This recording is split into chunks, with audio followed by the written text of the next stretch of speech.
మన ప్రభువును లోకరక్షకుడైన యేసుక్రీస్తు వారి పరిశుద్ధ నామమున డైలీ బైబిల్ డివోషన్స్ని వీక్షిస్తున్న మీకందరికీ మా హృదయపూర్వక స్వాగతం. మన అనుదిన వాక్య ధ్యానాలలో నిన్నటి నుండి మన ప్రియులు పెద్దలు శ్రీమతి జె పద్మలలిత జనార్దన్ గారు ఎస్తేరు గ్రంథం నుండి మనకు అందిస్తున్న దైవ సందేశాలు మనం వింటున్నాం. King Ahasuerus chooses Esther as his queen and Haman's plot to kill the Jews. రాజైన అహష్వరోషు ఎస్తేరును రాణిగా నియమించుట, ఆపై యూదులను సంహరించుటకు హామాను కుట్ర అనే అంశాలపై ఈరోజు సందేశాన్ని వినకముందు సందేశాన్ని ఆవిష్కరించే భక్తి గీతాన్ని ముందుగా విందాం.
యేసుక్రీస్తు పరిశుద్ధ నామమున మీకు అందరికి శుభములు కలుగును గాక.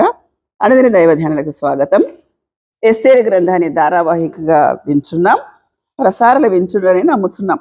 ఏది ఎప్పుడు ఏ వాక్యం ఎవరితో మాట్లాడి వారిని దేవుని వైపు తిప్పుతుందో తెలియదు కనుక వాక్యాన్ని శ్రద్ధగా ఆలకించి ధ్యానించండి. ప్రార్థన చేసుకుందాం. ప్రేమ నమ్మకం గల ప్రభువా, కృపగల నాయన, నీ పాదాలకు వందనాలు, స్తోత్రాలు, కృతజ్ఞతలు. వాక్యం మీరు గనక మీరు బోధిస్తే మేము వినాలని, పరిశుద్ధాత్మ నడిపింపు ద్వారా మాలో ఏదైనా లోపాలు ఉంటే వాటి అన్నిటి సరిచేసుకొని నీకు చేరువగా పరిశుద్ధంగా మార్చబడే కృప దయచేయమని నజరేయుడైన యేసుక్రీస్తు పరిశుద్ధ నామంలో ప్రార్థన చేసి వేడుకుంటున్నాను పరమ తండ్రి, ఆమేన్. 2వ అధ్యాయంలో 1వ వచనం చదువుతున్నాను. ఈ సంగతులైన తర్వాత రాజైన అహష్వేరోషు యొక్క ఆగ్రహం చల్లారినప్పుడు అతడు వస్తిని ఆమె చేసిన దానిని ఆమెకు నిర్ణయింపబడిన దాన్ని తలంచగా యవనులకు రాజు పరిచారకులు ఇట్లను, అందమైన కన్యకలను రాజు కొరకు వెదకము, అంటే ఇంకొక రాణిని వెదకాల అని చెప్తున్నారు అన్నమాట.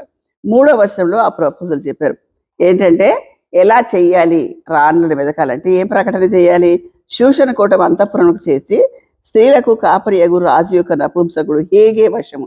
హేగే అనేట ఆయన వీళ్ళందరినీ, ఆ స్త్రీల కన్యకలందరినీ పోగు చేసి వాళ్ళకు కావలసిన సౌందర్యంకు ఇంకా మెరుగులు దిద్దే కార్యక్రమం అంతా ఆయనకు అప్పచెప్పారనమాట.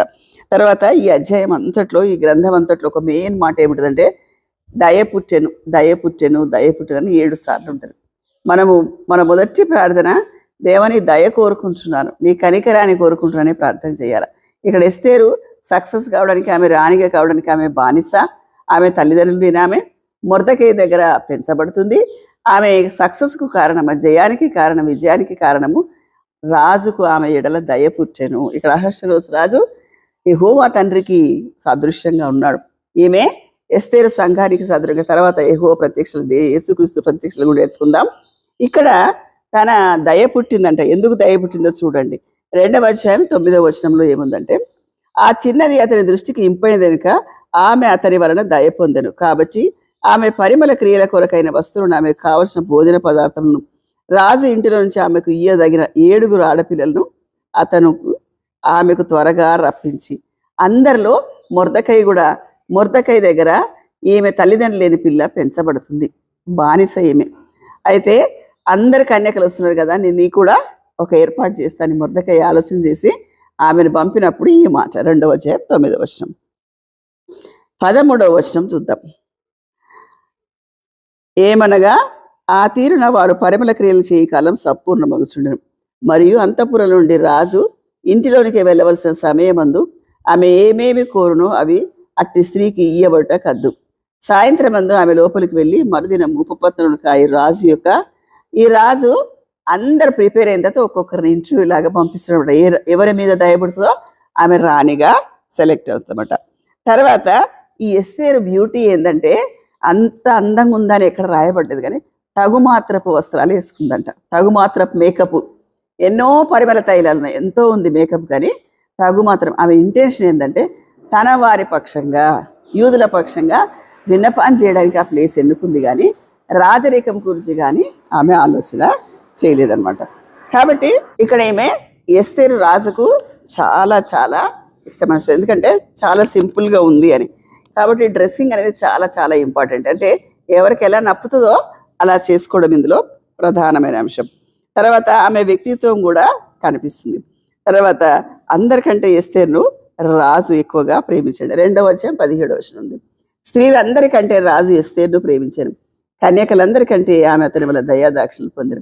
ఇది వస్తికి బదులుగా రాణి, ఆమెను వస్తికి బదులుగా రాణిగా నియమించాను. వస్తికి బదులుగా ఆమె రాణిగా సెలెక్ట్. ఎంతో మంది కన్యకలు వచ్చారు. ఎన్ని గోపరస తైలము, రకరకాల నగిషి చెక్కోవడానికి, మేకప్కు కావాల్సిన అన్నీ ఉన్న తగుమాత్రపు వస్త్రాలు చేసుకొని ప్రార్థనలో సిద్ధపడి, ఆమె గ్లో అంతా ప్రార్థనదే, ఆమె గ్లో వచ్చింది ఎంత. అది చూసి ఏమనుకున్నాడంటే ఏంటి ఇంత సింపుల్గా ఉంది మేము అని ఒక్కసారి దయ పుట్టిందనమాట. అంటే సింప్లిసిటీ మీద, తగుమాత్రపు వస్త్రాల మీద వచ్చిన దయ, ఆ దయని బట్టి ఆమె రాణిగా అయింది. కాబట్టి ఇది మనకు కూడా ఆలోచన. మేము మేకప్ వేసుకుంటే దేవుని భక్తి లేదనా, మాకు అదా అని అనుకోకుండా దయచేసి ఇది ఒక ఉదాహరణ, దీన్ని మీరు అన్వయించుకుంటే మీ ఇష్టం. 3వ అధ్యాయంలో ఈ సంగతులైన తర్వాత రాజైన అహష్వేరోషు హమ్మోదాతు కుమారుడు అగాగీయుడు హామానును ఘనపరిచి వారిని హెచ్చించి వారి పీఠము తన దగ్గర ఉన్న అధిపతులందరికంటే ఎత్తుగా ఉంచాడు. అహష్వేరోషు రాజు దగ్గర హామాను. ఇది సెకండ్ ఘటన. మొదటి ఘటన వస్తికి బదులుగా ఇస్తెర్రా అనే ఒకటి 3 సంఘటన అని చెప్పాను కదా. మొదటి సంఘటన అయిపోయింది. రెండో సంఘటన, ఈ అధికారిని ఒక మంచి ఎత్తైన ఒక మంచి ప్రమోషన్ ఇచ్చి ఒక ప్లేస్లో పెట్టాడంట. ఈయననే వీళ్ళని ఇప్పుడు ఇక్కడ. అయితే ఆయన ఎత్తు కాబట్టి రాజు గుమ్మం దగ్గర రాజసేవకులందరూ రాజాజ్ఞానుసరిగా మోకాళ్ళుండి హామానుకు నమస్కరించింది. ఎవరైనా కొత్త అఫీషియల్ వస్తే ఇప్పుడైతే బొకేస్ తీసుకొని వెళ్ళి నమస్కారం చేసి వాళ్ళ పోస్టులు చెప్తారనమాట. అట్లా ఈ అధికారి దగ్గర అందరూ వంగి నమస్కారం చేస్తుర్రట. కానీ ఒక్క ఆయన మాత్రం వంగలేదు. ఎవరు? మొర్దకై వంగైకి నమస్కారం చేయకై ఉండగా రాజుగుమ్మను రాజసేవకులు నీవు రాజాజ్ఞ మీరుస్తున్నావు అంటే ఆయన అన్నాడు, నేను యూదుడయ్యా. ఈ ప్రకారం వారు ప్రతిదినం చేస్తుడంటే ఒక మాట అంటాడు, ఏలే అనగా అతడు నేను యూదుడని గనక ఈ పని చేయచాలను, నేను వంగి నమస్కారం చేయలేను. ఎవరికి మాత్రం చేయాలా? దేవుడికి మాత్రం చేయాలి. వాళ్ళు సాష్టాంగ పడ్డరేమో. అయితే అప్పటి నుంచి పగబెట్టుకున్నాడండి. కానీ ఇది చాలా చాలా ఆఫీసెస్లో మేము చూస్తాం. నేను వెళ్ళేటప్పుడు విష్ చేయలేదు, నేను వెళ్ళేటప్పుడు నాకు గౌరవించలేదని చాలా. ఒక అతనైతే ఆయనకు ప్రమోషన్ వచ్చినప్పుడు మా దగ్గర, అతను ఎంఆర్ఓగా ఉన్నాడు, తర్వాత ఆయనకు పెద్ద ఆఫీషియల్గా ఉన్నాడు అనమాట. ఆయన కాన్ఫిడెన్షియల్ రిపోర్ట్ రాసేటప్పుడు ఆయనకు గుర్తొచ్చింది ఈయన నాకు నమస్కారం చేయలేదని. ఎట్లన్నా ప్రమోషన్లు ఆపాలని ట్రై చేశాడు అనమాట. కాబట్టి అంటే ఎలాంటి ఆలోచన ఉంటాయి. వంగక నమస్కారం చేయక ఉంటే ఏమనుకున్నాడు ఈయన ప్రధానమైన ఆలోచన హామాంది యూదులందరినీ చంపేయాలా, యూదా మతస్థానికి వ్యతిరేకుడినా. కానీ ఈయన యూదుడు. ఎవరు? హామాను యూదుడు. ఈ హామాను ఏం చేశాడంటే ఈయన కుట్రను గ్రహించగలిగాడు. హామాను రాజు గుడ్ లుక్స్లో ఉన్నాడండి. 3వ అధ్యాయం 5వ వచనం, మొర్దకై వంగకై నమస్కరైపోయి ఉంటుట హామాను చూసినప్పుడు బహుగా కోపగించి మొర్దకై ప్రాణం మాత్రం తీట స్వల్ప కార్యమని ఎంచి మొర్దకై యొక్క జనుడు ఎవరైనా తెలుసుకొని అహష్వేరోషు యొక్క రాజ్యం అంతటి మీద మొర్దకై యూదులందరినీ, ఈయన ఒక్కనే కాదు అందరినీ మట్టు పెట్టాలి. ఎందుకు ఇంత పగ ఉండొచ్చు, కానీ పగ ఎట్లా ఇంప్లిమెంట్ అయింది? ఆయనకున్న అధికారాన్ని బట్టి, ఆయనకున్న స్థాయిని బట్టి, ఆయనకున్న ఫాలోయింగ్ని బట్టి ఏమనుకున్నాడంటే నేను అందరినీ చంపేయచ్చు అనుకున్నమాట. 3వ అధ్యాయం 7వ వచనం, రాజే అహష్వేరోషు యొక్క ఏలుబడి యందు 12వ సంవత్సరంన ఈ యూదులను చంపాలంటే ఒక శాసనం తీయాల అనే శాసనం తీసేసి ఆ శాసనానికి చీటీలు వేసాడు. దేవుని కార్యము at his own time, God at his own time అనేది ఇక్కడ కనిపిస్తుంది. ఇది లాస్ట్ నెలలో వచ్చేది. ఎవరిని చంపడానికి? యూదులను చంపడానికి. ఈ శాసనం అయిపోయింది. శాసనం అయిపోయిన తర్వాత 12వ వచనంలో చూడండి, మొదటి నెల 13వ దినమందు రాజు యొక్క వ్రాతగాన్లు పిలువబడి హామాను ఆజ్ఞాపించిన ప్రకారం అంతయు ఆయా సంస్థానం మీద ఉంచబడి రాజు యొక్క అధిపతులను అధికారులను ఆయా సంస్థానంలోని జనముల మీద ఉంచబడిన అధిపతులను వీరందరి చేత తాకిదులంతా బందోబస్తు చేశాడనమాట యూదులను చంపటానికి. చూడండి, హామాను యూదులకు శత్రువు. కాబట్టి ఇక్కడ ఎంత మంచి వచనాలు ఉన్నాయండి, చాలా చక్కటి వచనాలు. 13వ అధ్యాయంలో చూడు, ఆయన రాజు ఉంగరం చేత అంటే సీల్ కూడా వేసేసాడు దానికి శాసనం. ఒక్కసారి రాజాజ్ఞ అయితే ఆ రాజాజ్ఞ అది తీసివేయడానికి తొలగించడానికి రాజుకే అధికారం ఉండదు. తర్వాత చీటీలు వేశారు. అన్ని పద్ధతి ప్రకారంగా జరిగింది. కానీ ఈ శాసనమే మారి చిన్న డ్రాఫ్ట్లో చాలా చాలా టెక్నిక్స్ ఉంటాయండి. నోట్ అప్రూవ్డ్ అని రాయొచ్చు, నాట్ అప్రూవ్డ్ అని రాయొచ్చు. 2 విధాలు. నోట్ అప్రూవ్డ్ అంటే కరెక్ట్, నాట్ అప్రూవ్డ్ ఒకటి తీసేయచ్చు. అట్లా చేశారు ఇక్కడ ఈ శాసనంలో. యూదులందరూ చంపబడాలి అనేది శాసనం.